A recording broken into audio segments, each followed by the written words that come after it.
ಸರ್ಕಾರಿ ಬಾಲಕಿಯರ ಪದವಿ ಪೂರ್ವ ಕಾಲೇಜು ಕರ್ನಾಟಕ ಪಬ್ಲಿಕ್ ಶಾಲೆಯಲ್ಲಿ ಇಂದು ನಾವು ಸಸಿ ನೆಡುವ ಕಾರ್ಯಕ್ರಮವನ್ನು ನಮ್ಮ ಮಾನ್ಯ KR ಪೇಟೆ ಪಟ್ಟಣದ ತಹಸೀಲ್ದಾರರಾದಂಥ ಶ್ರೀಮತಿ MV ರೂಪಾ ಮೇಡಮ್ರವರ ನೇತೃತ್ವದಲ್ಲಿ ಹಾಗೂ ನವಕುಮಾರ್ ಅವರ ಒಂದು ವಿಶೇಷ ಕಾಳಜಿಯಿಂದ ಇದು KR ಪೇಟೆ ಪಟ್ಟಣದ ಸರ್ಕಾರಿ ಶಾಲೆಗಳಲ್ಲಿ 36ನೇ ಶಾಲೆ ಗಿಡ ನೆಡುವಂಥ ಕಾರ್ಯಕ್ರಮ. ಈಗ ನಿಮಗೆಲ್ಲ ಗೊತ್ತಿದೆ, ಶಾಲೆಗೊಂದು ಗಿಡ ಊರಿಗೊಂದು ವನ ಅನ್ನುವಂಥ ಗಾದೆ ಮಾತಿಗೆ ಹಸಿರೇ ಉಸಿರು, ಹಸಿರನ್ನು ಬೆಳೆಸಬೇಕು. ಹಸಿರಿನಿಂದ ನಮಗೆ ಒಳ್ಳೆ ಆಮ್ಲಜನಕ ಸಿಗುತ್ತೆ, ಗಾಳಿ ಬೆಳಕು ಸಿಗುತ್ತೆ. ಆ ಒಂದು ನಿಟ್ಟಿನಲ್ಲಿ ನಮ್ಮ ನವಕುಮಾರ್ ಅವರು ಇಡೀ KR ಪೇಟೆ ಪಟ್ಟಣದ ಎಲ್ಲ ಸರ್ಕಾರಿ ಶಾಲೆಗಳಲ್ಲೂ ಕೂಡ ಪ್ರತಿನಿತ್ಯ ಒಂದೊಂದು, ಈಗ ಇವತ್ತು ಕರ್ನಾಟಕ ಪಬ್ಲಿಕ್ ಶಾಲೆಯಲ್ಲಾಗಿದೆ, ನಾಳೆ ಮಾಂಬಳ್ಳಿ ಅಂತ ಹೇಳಿದ್ದಾರೆ, ತದನಂತರ ನಾಡಿದ್ದು ಇನ್ನೊಂದು ಶಾಲೆ ಇದೆ.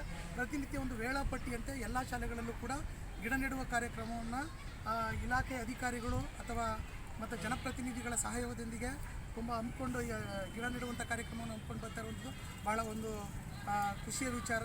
ಸೊ ಆ ನಿಟ್ಟಿನಲ್ಲಿ ನೀವು ಕೂಡ ಮಕ್ಕಳು ನಿಮ್ಮ ಮನೆಯಲ್ಲಿ ಮತ್ತು ನಿಮ್ಮ ಶಾಲಾ ಆವರಣದಲ್ಲಿ ಮತ್ತು ಎಲ್ಲ ಕಡೆ ಈ ಗಿಡಗಳನ್ನು ನೆಟ್ಟು ಒಳ್ಳೆಯ ಪರಿಸರವನ್ನು ಬೆಳೆಸಿ ಈಗ ಇಡೀ ಮನೆಗೆ ಅಥವಾ ಶಾಲೆಗೆ ಒಂದು ಹೊಸ ನಾವೀನ್ಯತೆಯನ್ನು ಉಂಟು ಮಾಡಿ ಅಂತ ಈ ಮೂಲಕ ತಮ್ಮನ್ನು ನಾನು ಕೇಳ್ಕೊಳ್ತಾ ಇದ್ದೀನಿ. ಎಲ್ಲರಿಗೂ ನಮಸ್ಕಾರ. ಇವತ್ತು ವಿಶ್ವ ಯೋಗ ದಿನಾಚರಣೆ ಇದೆ. ಅದರ ಪ್ರಯುಕ್ತವಾಗಿ ವಿಶೇಷವಾಗಿ KPS ಶಾಲೆಯಲ್ಲಿ ನಾವು ಗಿಡ ನೆಡೋದ್ರ ಮುಖಾಂತರ ನಮ್ಮ ಒಂದು ಏನಿದು ಪರಿಸರ ಸಮತೋಲನ ಆಗಬೇಕು ಅಂದರೆ ಮುಖ್ಯವಾಗಿ ನಮಗೆ ಇವತ್ತು ಇಂಬ್ಯಾಲೆನ್ಸ್ ಏನಿದೆ, ಆಕ್ಸಿಜನ್ ಮಟ್ಟ ಕಡಿಮೆ ಆಗ್ತಾ ಇದೆ, ಕಾರ್ಬನ್ ಡೈಆಕ್ಸೈಡು ಜಾಸ್ತಿ ಆಗ್ತಾ ಇದೆ. ಬಿಕಾಸ್ ಯಾಕೆ ಅಂದರೆ ಪರಿಸರದಲ್ಲಿರುವಂಥ ಹೆಚ್ಚು ಮರಗಳನ್ನ ನಾವು ಅಭಿವೃದ್ಧಿಯ ಹೆಸರಲ್ಲಿ ನಾವು ಕಡಿದು ಹಾಕ್ತಾ ಇದ್ದೀವಿ. ಸೊ ಮುಂದಿನ ಭವಿಷ್ಯಕ್ಕೆ ಏನಾದರೂ ಉಳ್ಕೋಬೇಕು ಅಂತಂದರೆ ನಾವು ನಮ್ಮ ಮಕ್ಕಳಿಗೆ ಹಣಕಾಸನ್ನು ನಾವು ಕುಡಿಕೋದಲ್ಲ, ಇನ್ನೊಂದು ಆಸ್ತಿ ಸಂಪಾದನೆ ಮಾಡೋದಲ್ಲ, ಮುಖ್ಯವಾಗಿ ನಾವು ಒಳ್ಳೆಯ ಪರಿಸರವನ್ನು ಸೃಷ್ಟಿ ಮಾಡೋದಕ್ಕೆ ನಾವು ಎಲ್ಲರೂ ಕೈ ಜೋಡಿಸಬೇಕು. ಹಾಗಾಗಿ ಈ ಒಂದು ನಿಟ್ಟಿನಲ್ಲಿ ತುಂಬ ಒಳ್ಳೆಯ ಕಾರ್ಯಕ್ರಮವನ್ನು ಸರ್ಕಾರಿ ಶಾಲೆಯಲ್ಲಿ ಒಂದೊಂದು ಮಗುವಿಗೆ ಒಂದೊಂದು ಗಿಡವನ್ನು ನಾವು ಕೊಡಬೇಕು.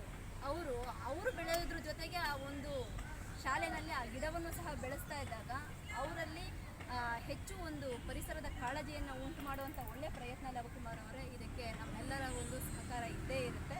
ತಾವು ಇನ್ನೂ ಹೆಚ್ಚು ಪರಿಸರದ ಅಂದರೆ ಹೆಚ್ಚು ಗಿಡ, ಈಗಾಗಲೇ 17,000 ಗಿಡಗಳನ್ನ ನಾವು ನೆಟ್ಟಿದ್ದೀವಿ KR ಪೇಟೆ ತಾಲೂಕಿನಲ್ಲಿ ಅಂತ ಹೇಳ್ತಾ ಇದ್ದಾರೆ. ನೆಡೋದ್ರ ಜೊತೆಗೆ ಅದರ ಫಾಲೋಅಪ್ನ ನಮ್ಮ ಶಿಕ್ಷಕರು ಎಲ್ಲರೂ ಸೇರೋ ಹಾಗೆ BO ಅವರು ಒಂಚೂರು ಗಮನ ಕೊಟ್ಟು ಆ ಗಿಡಗಳು ಯಶಸ್ವಿಯಾಗಿ ಮೇಲೆ ಬೆಳೆಯೋ ಹಾಗೆ ನೋಡಿಕೊಂಡು